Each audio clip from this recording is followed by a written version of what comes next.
Ici, c'est la place de la Fontaine. Voilà, la place de la Fontaine.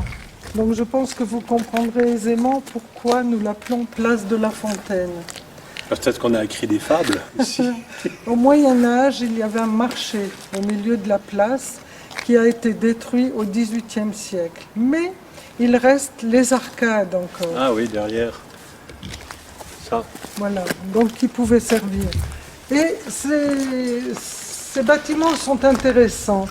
Déjà, vous avez sur le coin des bâtiments des statuettes, Ah oui.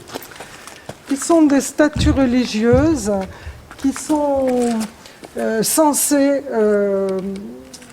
protéger la maison et ses habitants. Mais au Moyen-Âge, elles avaient aussi une autre fonction. Les gens ne savaient pas lire. Donc cela permettait de se diriger dans la ville. Par exemple, on disait « j'habite dans la rue à droite de Marie ». On savait que c'était là. Donc le village a été complètement incendié en 1467. Il y a eu une guerre entre Charles le Téméraire, le duc de Bourgogne, et le duc de Lorraine. En fait, Charles le Téméraire voulait réunir ses États bourguignons et ses États de Flandre pour faire un immense État. Donc il devait conquérir la Lorraine. Il n'a jamais réussi à conquérir la Lorraine. Nous sommes place de la Fontaine, donc il y a effectivement une fontaine derrière nous avec 2 abreuvoirs. Le village était un village agricole, les animaux allaient paître le long de la Moselle, quand ils remontaient ils avaient soif, donc on a construit les 2 abreuvoirs.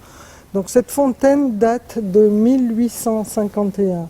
Et ce qui est très intéressant, c'est que sous la fontaine, vous avez un immense réservoir qui fait 8 mètres de long, 5 mètres de large et 5 mètres de haut.